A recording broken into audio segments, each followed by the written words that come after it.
युवाओं का देश कहा जाता है।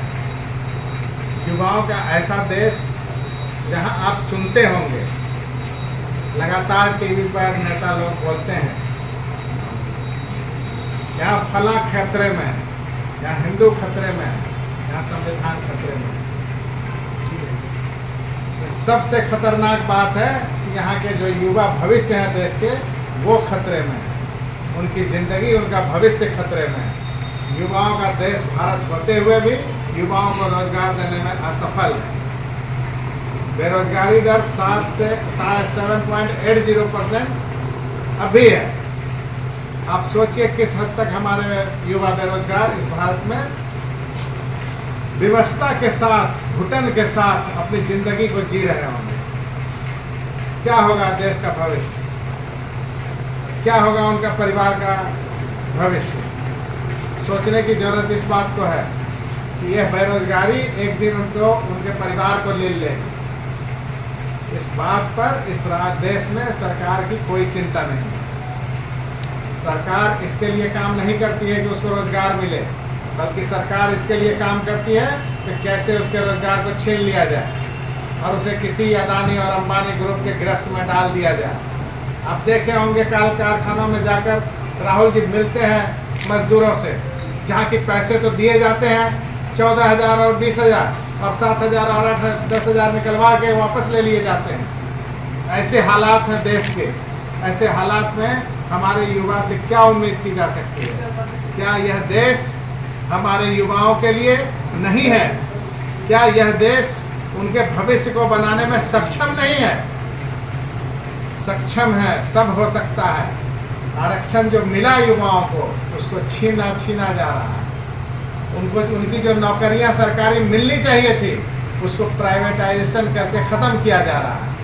आरक्षण देना ना पड़े, आरक्षण को सीधे ख़त्म ना कर सकते हैं तो उसको कान पकड़ के घुमा कर ख़त्म कर देना चाहते हैं।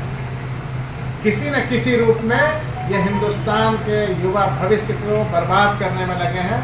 और आप देखते होंगे अदानी के पोर्ट पे 30,000 करोड़ का हेरोइन उतरता है, 24,000 करोड़ का हेरोइन उतरता है जो पकड़ा जाता है, 3,000 करोड़ का हेरोइन उतरता है जो पकड़ा जाता है।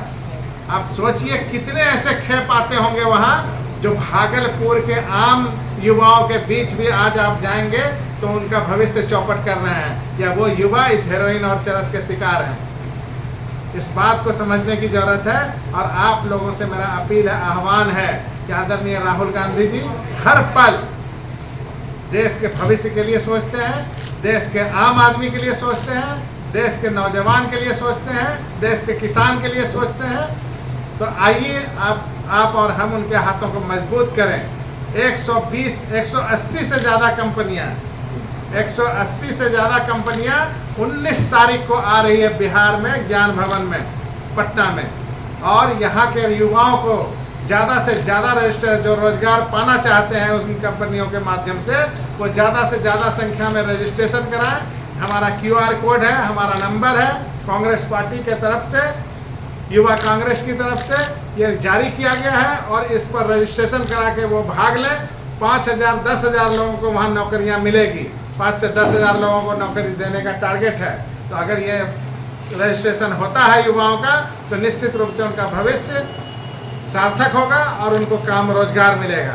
यह महज प्रयास है, यह बताने का प्रयास है कि आम जनता के साथ राहुल जी खड़े हैं, कांग्रेस पार्टी खड़ी है, खड़गे जी खड़े हैं।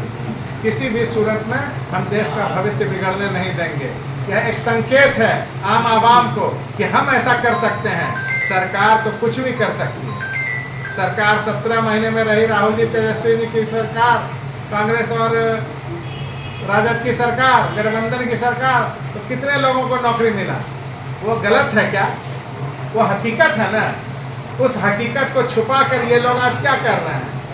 3,000 की नौकरी बांट रहे हैं, 5,000 लोगों को नौकरी बांट रहे हैं। जो टीचर वाला है उसको कह रहे हैं हम नौकरी दे रहे हैं।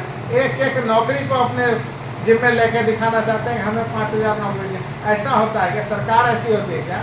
उनको कंपटीशन होगा विपक्षी दल से। उनके पास तो रोजगार जितने सरकारी